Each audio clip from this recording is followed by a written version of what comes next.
to start looking at the tree canopy while you're just driving around. This is something I actually hadn't noticed before I became an environmental organizer here in Tacoma. Driving from my house to the city council, you can see the trees up here, and the temperature get cooler and the environment get nicer just based on the number of trees. Como estudiantes de UPS, sabemos que estamos en una burbuja muy privilegiada de Tacoma. Queremos celebrar el trabajo de los representantes de unos grupos que están luchando para la conservación y el acceso equitativo a 3 espacios verdes distintos en esta región. Para entender mejor la raíz colonial de este problema, empezamos con la perspectiva de Warren KingGeorge, miembro e historiador de la tribu Muckleshoot. This is a unique place for us to gather and experience that same experience that our ancestors got to thousands of years ago. And I'm talking 14,000 years ago, maybe 14,500 when the last glacial period existed here. So it's been a very long time that our people have been here receiving the generosity of Mother Nature. And it's these open spaces that we now really like to see, because it's an opportunity for us to connect to our identity.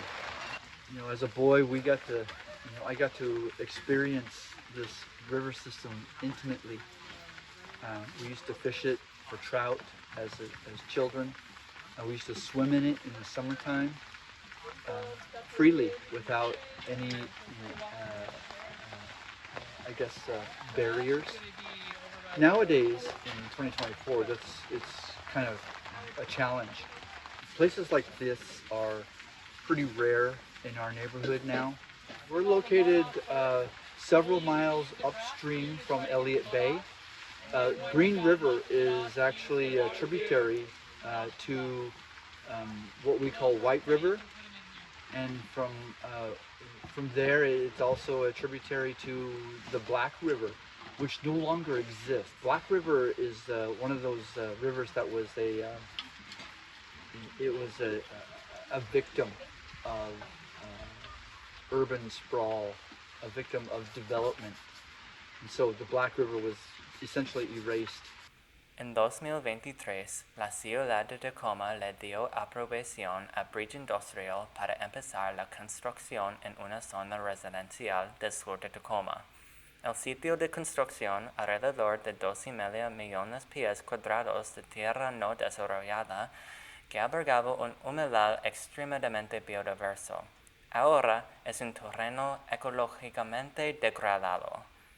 La ciudad de Tacoma no requirió una declaración de impacto ambiental ni una determinación de impacto de salud de Bridge Industrial para esta aprobación.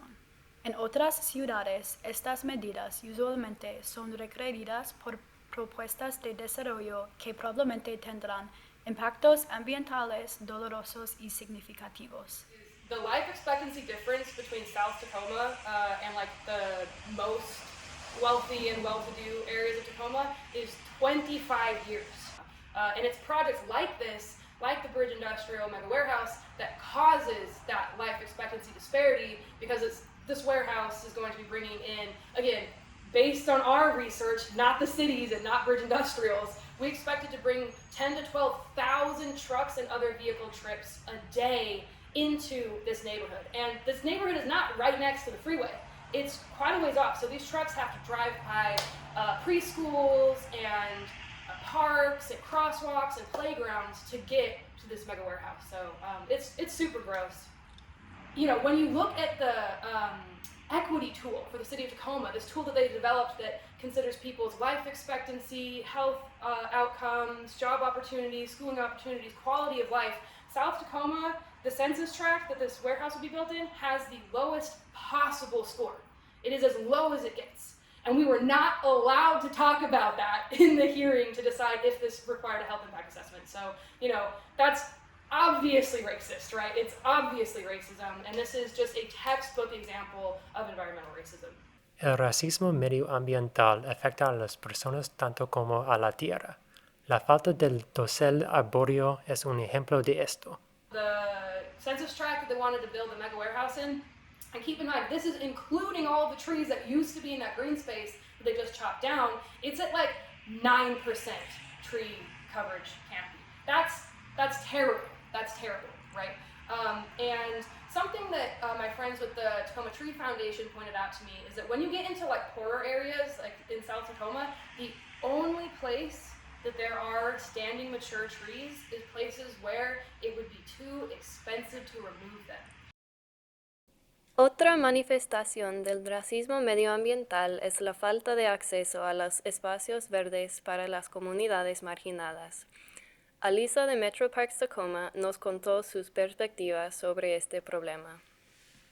Parks and the spaces that we manage, those are intended to be places where the community is. And are we telling the stories? Are we reflecting the stories? Are we capturing the histories of all the communities that make Tacoma what it is? Además de contar las diversas historias de la comunidad, MetroParks también tiene la meta de proveer acceso a un parque dentro de un paseo de 10 minutos desde la casa. This is the idea that everybody in Tacoma has a park or an open space within a 10-minute walk of their home. And this is a standard campaign that is led by the Trust for Public Land, and they have research that shows that people who live within a close proximity to a green space actually have better physical health. And 10 minutes is the average distance an able-bodied person will walk. So thus, 10 minutes, better physical health. Para entender mejor las limitaciones del acceso, el profesor Matt Kelly de la Universidad de Washington Tacoma encuestó a los jóvenes sobre las rutas que ellos usan para navegar por la ciudad y las que quieran evitar. Él creó 2 mapas para el proyecto de Action Mapping con las respuestas. It's a heat map that he produces, and you can see in the north end of Tacoma a lot of pathways for youth to use. In the south and east ends of Tacoma, not as much. There is just not as much mobility, and the ones, again, that they're using aren't necessarily the ones they would choose to use. So when I talk about trails as being a priority across the city, we need more of it in the south end and the east side because there are limited options. No es solo un problema de acceso dentro de la ciudad, sino que también no es tan fácil llegar a las áreas naturales más alejadas, como el Parque Estatal Flaming Geyser.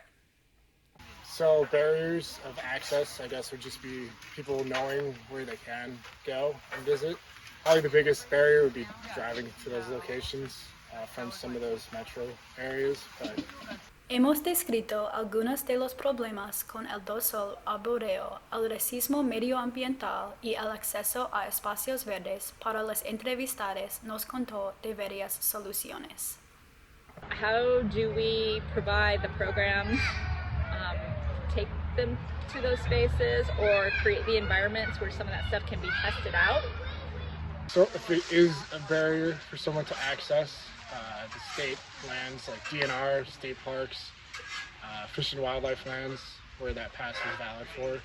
The King County Library System has partnered with us, and you can check out a Discover Pass.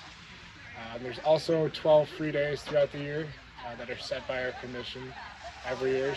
And then we do also have exemptions to the Discover Pass. So there's different passes our headquarters offers, like 1 year, 5-year disability.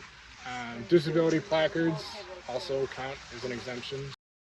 Ambos MetroParks y el sistema de parques estatales tienen programas para mejorar el acceso equitativo a espacios verdes por toda la región. So how are we working with the tribe? How are we working with the Spanish-speaking community? How are we working with the Asia Pacific Island community? What community are we missing?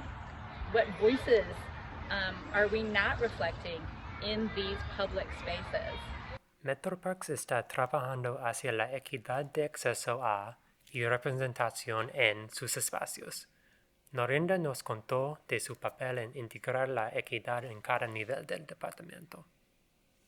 I think what we've seen as of late is a good reminder that You can't add equity on. If you add equity on, it's very easy to take it off and to not really think about it. And then that also sort of forces the work on a small group of people, so it puts the burden on a small group and doesn't necessarily hold everyone across the organization accountable.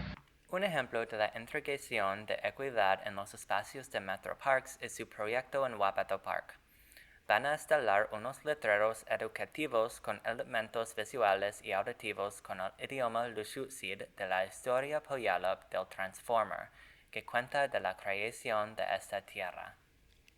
So part of the purpose of this is not only to get the story out there, to build that awareness that this is first the land of the Puyallups, but then also to resurrect the Lushootseed language. La mayoría de Tacoma está en las tierras ancestrales de la tribu Puyallup.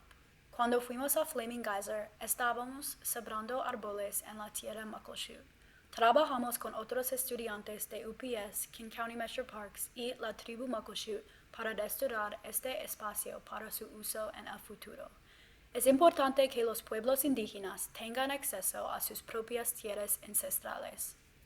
We as a tribe have been making more of an effort to maintain and create access to spaces that provide these opportunities to experience the bounty, experience the generosity of the Puget Sound. Well, we as Native Americans, we use places like this and events and opportunities like this to experience our history, to experience our identity through fishing, through hiking, through picking the berries, through understanding the value of these natural resources. And we do that through open spaces. The big thing for me is future generations from now, so like my kids or my grandkids are going to be able to come here and really see like the benefits of this project and all the large trees, and I could point, like, I planted that one, you know, stuff like that. So it's really, the work today we're doing is going to be like impacting some of those generations down the road. Look at these spaces. I mean, Wright Park is one of the most beautiful green spaces in our city, and that's because of the commitment and the dedication of staff and the organization and community to keep it this way and to enjoy it. So thinking about level of service, you know, we want to make sure that all of our parks are just as rich and just as welcoming and just as beautiful, and that they meet community needs, and more than anything, that community sees themselves in the space. Aprendimos sobre 3 tipos de espacios verdes en esta región. Como nos dijo Norinda, Wright Park es un espacio muy cuidado en el norte de Tacoma.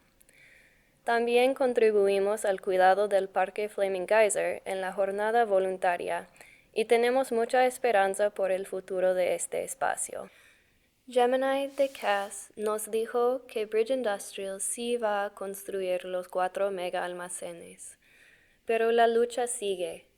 El próximo proyecto de Cass es presionar al Consejo Municipal establecer una comisión del clima y sostenibilidad que tenga el poder de demandar de los constructores en Tacoma una determinación de impacto de salud o una declaración del impacto medioambiental y de vetar los proyectos basados en criterios de diversidad, equidad e inclusión, impacto en el agua subterránea, el dosel arbóreo, consultación con las tribus y preservación de los ecosistemas originales. Si quieren aprender más, pueden ir al sitio web de Cass o asistir a una de sus reuniones semanales. Es crucial que la comisión sea eficaz porque su trabajo podría tener un impacto profundo en la protección y acceso a los espacios verdes en Tacoma.